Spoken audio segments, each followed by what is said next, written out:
12 जून 2025 अहमदाबाद में जब एक शाम दोपहर Boeing 787 dream liner air India flight AI-171 Ahmedabad runway से टेक ऑफ हुआ तो फिर एक ऐसा खतरनाक पल आया सिर्फ 30 सेकंड बाद जो आज तक किसी ने भी नहीं देखा। दोस्तों इमेजिन कीजिए, उड़ान शुरू हुआ और फिर एकदम से सब कुछ अंधेरा हो गया। प्लेन ग्राउंड से तो उड़ा लेकिन हॉट और ह्यूमिड वेदर की वजह से प्लेन को अच्छे से सपोर्ट नहीं मिल पाया और वो अच्छे से टेक ऑफ नहीं कर पाया। 1:39 PM पर फ्लाइट ने मेडे सिग्नल भेजा, पर उस बात का मतलब था कि ट्रेजेडी अभी स्टार्ट होने वाली है।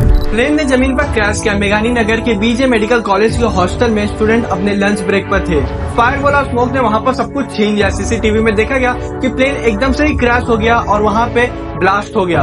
Emergency team, police, ambulance, NDRF, army सब वहाँ पहुँचे, लेकिन ट्रेजेडी होने के बाद प्लेन में टोटल 242 लोग थे। 169 इंडियन, 53 ब्रिटेन, 740 की सैनिक, एक कनेडियन। ग्राउंड पर भी 28 लोगों की जान गई, उसमें शामिल थे कुछ बच्चे और कुछ स्टाफ। हादसे में एक चमत्कार देखने मिला कि उसमें एक आदमी बच गया। उस आदमी का नाम है विश्वास कुमार रमेश जी। जी हाँ, सुनने में आया कि वो सीट 11A पे बैठे थे जहाँ पर एक इमरजेंसी एग्जिट थी, तो हो सकता है कि वहाँ से उन्होंने जंप कर लिया। जब उन्हें डॉक्टर के पास हॉस्पिटल में ले जाया गया तो पता चला कि उन्हें जो घाव लगे, बहुत ज्यादा घाव लगे और बहुत ही गहरे निशान बने हैं। ये वही प्लेन था जो टाटा ग्रुप के अधीन एयर इंडिया द्वारा ऑपरेट किया जा रहा था और जिसका रजिस्ट्रेशन नंबर था VTANB।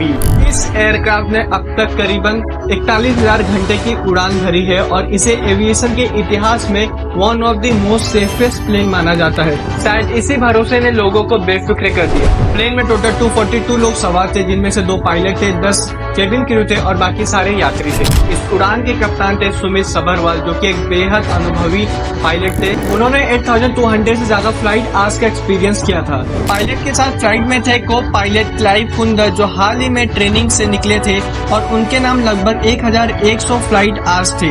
केबिन क्रू में शामिल थी नॉर्थ ईस्ट की 2 युवा और नई एयर होस्टेस, 20 साल की नगन थोई शर्मा और 26 साल का नामनू नथियम सिंगसन, जो मणिपुर से थी। इनके साथ थी महाराष्ट्र की मैथिली पार्थी, दीपक पाठक, जो 11 साल अनुभव के साथ था, और शारदा धवन जैसे अनुभवी क्रू सदस्य, जो सब यात्रियों की सेवा और सुरक्षा में जुटे हुए थे। उड़ान भरने के 30 सेकंड बाद ही कुछ गड़बड़ शुरू हो गई। प्लेन के इंजनों ने पूरी तरह ताकत नहीं पकड़ी और जैसे प्लेन थोड़ी ऊंचाई पे पहुंचा, तुरंत ही नीचे गिरने लगा। ATC को मेडे की कॉल मिली और पायलट ने अपनी पूरी कोशिश की अंतिम सांस तक कि प्लेन को बचाया जा सके, पर लगता है किस्मत कुछ और ही चाहती थी।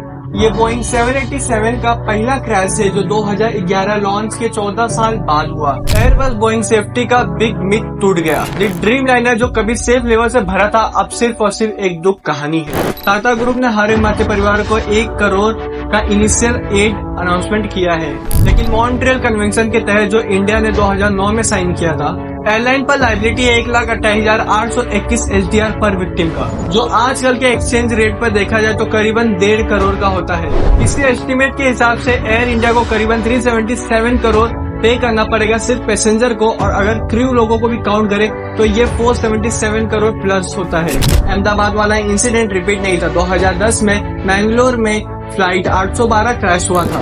उसमें भी फैमिली को एस ग्रेटेरिया पेमेंट और डोमेस्टिक स्टैट्यूटरी कंपेंसेशन मिली, पर मॉन्ट्रियल रूल की जगह तब old carriers by air act के हिसाब से 5 से 10 लाख दिए गए थे। इस बार ग्लोबल ट्रीटी और स्ट्रॉन्गर इंश्योरेंस कवरेज से कंपेंसेशन पर स्केल बहुत ज्यादा है, 1.5 करोड़ प्लस हर परिवार के लिए। PM Modi, UK prime minister, Boeing के CEO केली ऑटबर्ग सब ने गहरी संवेदनाएं और श्रद्धांजलि दी।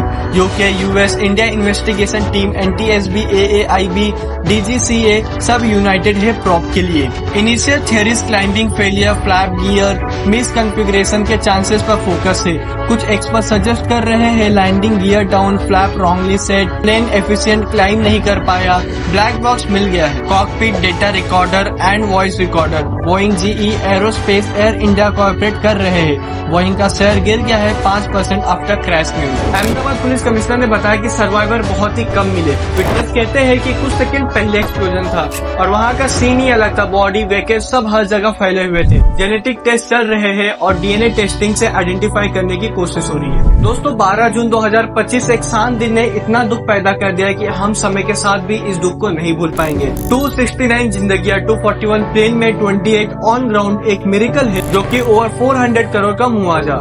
ये ट्रेजेडी सिर्फ एक नंबर नहीं है, हर 1.5 करोड़ का चेक एक जिंदगी का आदान प्रदान है। Safety system, pilot training, passenger validation, अब हम सबका ध्यान इन पे जाना चाहिए। कमेंट में आप सभी बताइए, क्या जो कंपनसेशन ये दी जा रही है, क्या ये बिल्कुल सही है? क्या ग्लोबल ट्रीटीज इंडिया में प्रॉपर इम्प्लीमेंट हो रही है?